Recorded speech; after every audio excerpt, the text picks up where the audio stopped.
Hey YouTube, how you doing? Got a little interesting call where I just put in a new blower in this furnace right here. And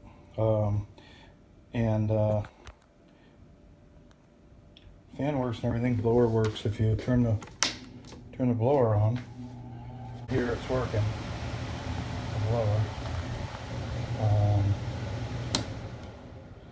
But she said no heat, and the heat worked fine when I was done. So see that?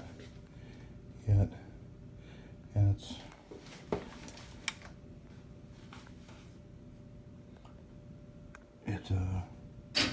oh, actually it's working now.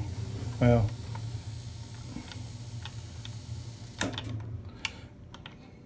the switch wasn't working.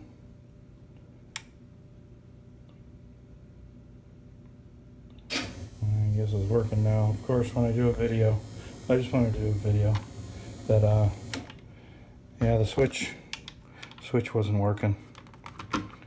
So I'm gonna change that thermostat. It's an old White Rogers from probably like the 80s. Model. There's your little tag.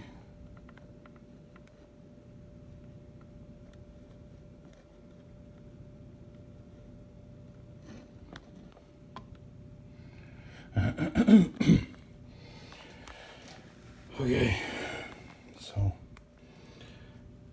that's it. Let's change this little baby out. Hopefully.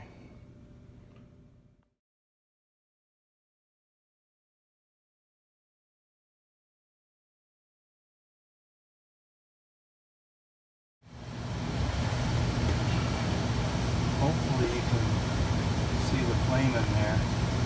Real nice. Pretty blue flame. Real nice. And this old 30-year-old furnace. Looks real nice. Just the switch. Switch should be all it's that, hopefully.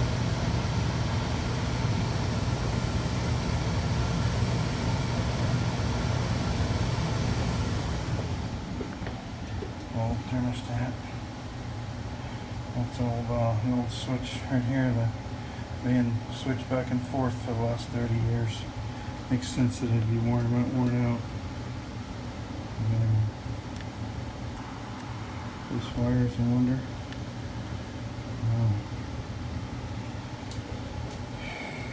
Good old girl. Yeah, good old girl. Lennox, I'll tell you. Don't work on very many Lennox. They make such a good product, man. In the past years, man. Lennox, man, they sure do make stuff always lasts for a long time. Good stuff.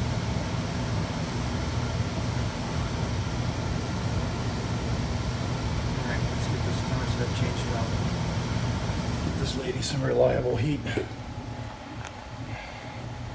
Nice little old lady. Okay.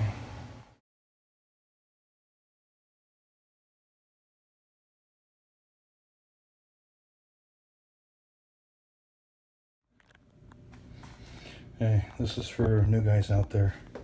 If you guys are ever running thermostat wires, like roughing out a, house install, when they're building a house, if you're doing a rough out, make sure you leave a nice surface loop.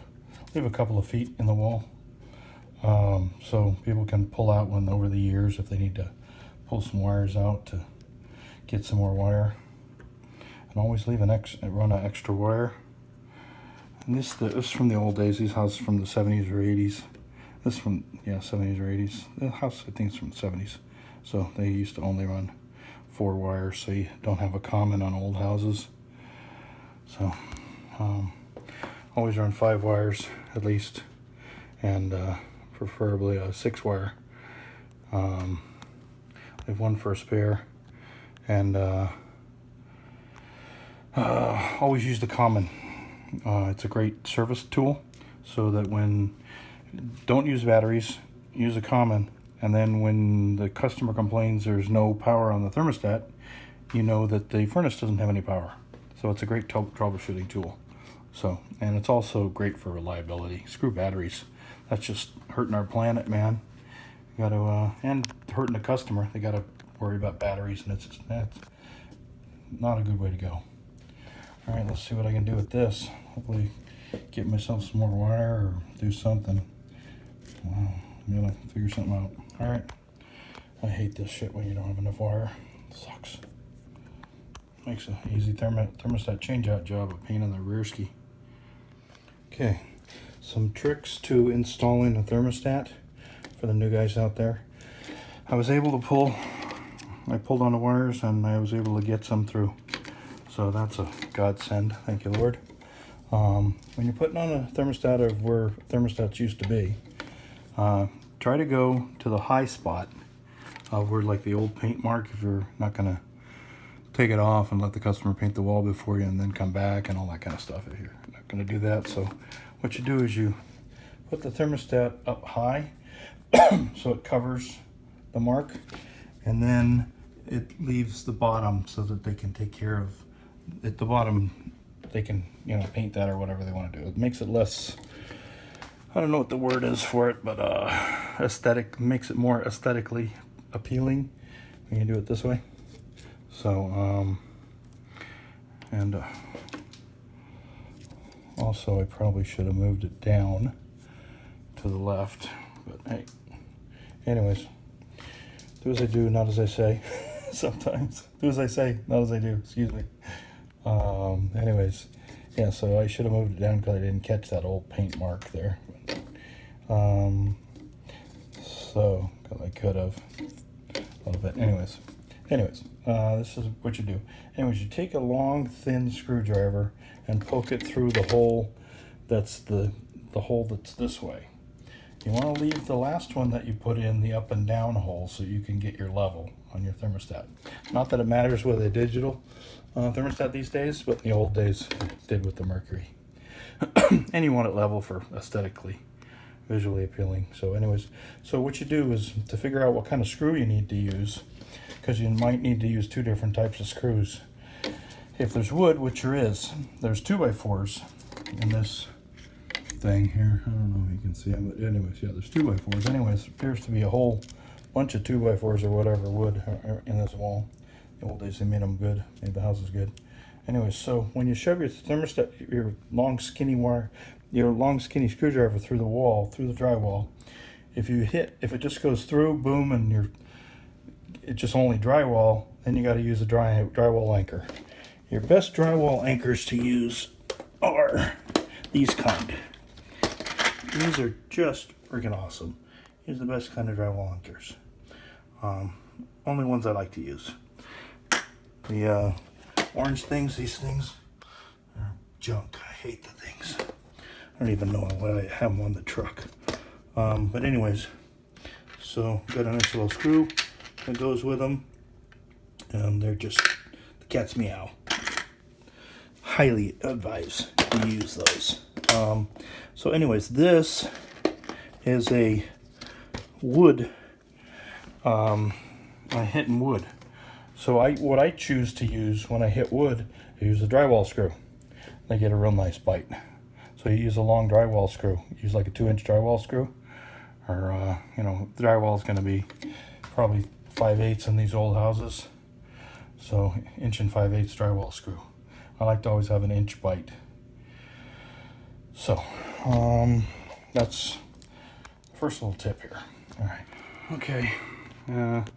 This is the second part. Okay, why I like using the drywall screw is because it rests flat in there, and it's a little 45-degree concave on the inside, so it kind of gets a nice little bite on the plastic and really holds it good. So drywall screw you use for going into wood. And then on this side, as you can see, I just You put the thermostat, the level on the top of the thermostat, and then you drive your screwdriver, your little screwdriver through on this side, and it's an air ball. Oh, yep. Oh, I think it's it hit something back there, but that's probably the other side of the wall. The next room, drywall from the next room. Anyways, so this one, what you do is then you loosen up the screw and you swing the thermostat out of the way, and you put your screw-in anchor in here, and use the screw-in anchor for that one. Okay, so I put in the screw-in anchor here. It kind of went in cockeyed ways, and I think I know why. I think I'm on the edge of that 2x4, so you got to watch that. So I should have moved this whole thermostat down to the left just a little ways, and hopefully I don't have to, but we'll see. I should be able to get that screw in. Hopefully it's okay. Otherwise I'm gonna have to remount it. Gonna have to go up a little ways, or you know, down, or whatever I gotta do. So anyways, stuff happens. Okay, let me try putting a screw in that. Okay, new thermostat's mounted. She should be pretty solid. So yeah, that ain't coming off unless the house is coming down. So all right, let's hook up the electrical wiring. All right. Okay, and that's how it should look when you're done, hopefully. Keeping the wires nice and flat, and you bend the wire over so it comes over to here, and you know the wire sticks in to this point, so you just snip it off and strip it and start in the center.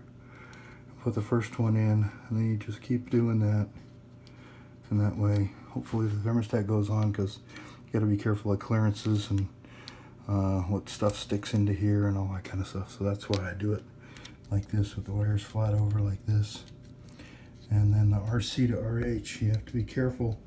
I stripped that wire longer because it looked like the factory had crimped it on the rubber part and not on the metal, so that would have been bad. So just want to bring that up to you. Be careful, because the rubber part was all, insulation was all the way into the connector, and you don't ever want that. You want just a little bit of copper sticking out, so you can tell that you don't have your wire stuck into the, you're crimping down on the insulation, not on the wire. So this particular thermostat, the screwdriver that works really excellent for this is the number one Phillips. That really works nice on these right here. For the multi screwdriver, I got it at a training, Hvac Cruiser training school. Love these 6-in-1s, man. These are great. Don't have to have 6 different screwdrivers with you. Okay, so that should be it. Got the white and the green. Got no common because it's an old house. Just make sure all your screws are tight, and let's try to put it on and peel off your sticky thing on the back here and stick it down and see if it works. Hopefully.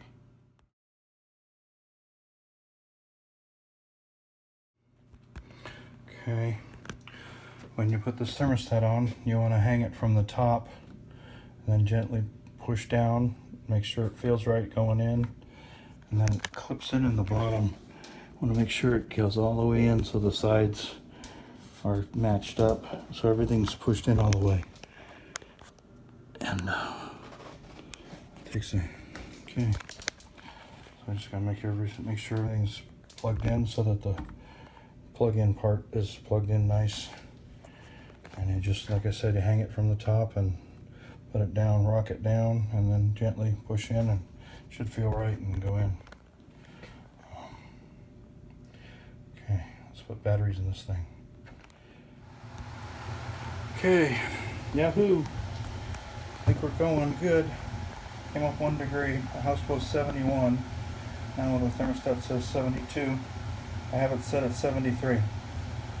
So heat.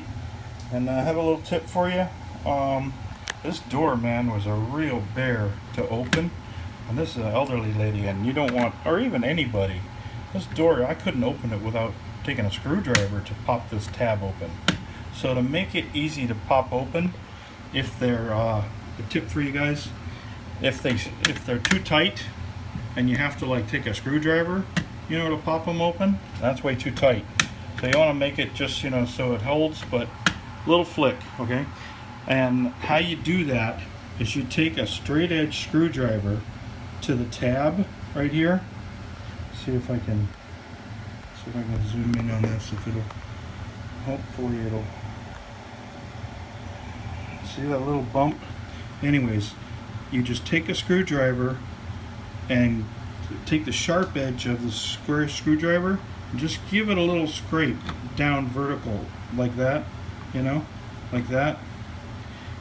And I also keep a little of this plumber's faucet grease, just ever so slight. I put some on with my finger. I use this stuff, just so waterproof grease,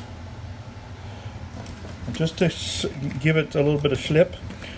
I put a little bit with my finger inside the hole, or on this edge here. Okay. And then I wiped it off. So basically, so there's just a film, so it's not dry plastic to plastic, so you don't have, you know, just trying to make it, that's, you know, the fit and finish that, you know, all that counts, you know. So it works properly. And then see what it takes to open it. Just a little teeny flick. It might even be still a little bit too much, but that's all right. Anyways, I got low power mode. I'm running out of battery on my phone. Okay, and it gotta make this quick. So we're working. We're still going. You can hear it running. So we got some, yeah, it's warm in here. Got blue flames. Nice old furnace. Old dog. Resurrecting the dead. The almost old. Fixing up the old. Surgery. Couple operations here. Hopefully patient looks good. So anyways, so the cover goes like that. There's no backlight on this thermostat. I'm not happy with that. So I don't think the customer might be happy with that anyways. We'll see. So this is just to get her going. And we'll take it from there. I might end up changing it out to something, whatever she wants. I told her to go on the internet and start looking, see what she wants. See if she wants a LCD display or a Honeywell or whatever, you know. But I did advise her against a Nest. That's for sure. I haven't heard anything good about those things, man. But anyways, I even seen a Jack-in-the-Box with one, and somebody pulled it out, and there's a different thermostat there now. So, but hopefully I got this thing set at 73. So hopefully when she comes up to 73, she'll satisfy. That's all I'm waiting for. Waiting for it to satisfy. So, all right. Hopefully we're looking pretty good. We got a little flick here going, and we got our fan switch. If you want to just run the fan. There's your operation. This is your batteries. I did meter the batteries before I put them in. They're 1.58 volts or something. Always meter your batteries. Make sure that they're still good. Don't put in dead batteries. That would suck. So just gotta be kind of a little bit thorough to hopefully not have any, unless, yeah, I always say check the batteries, man. Make sure you're putting in some fresh ones. All right. Click like on the video, subscribe. All right, take care. Bye.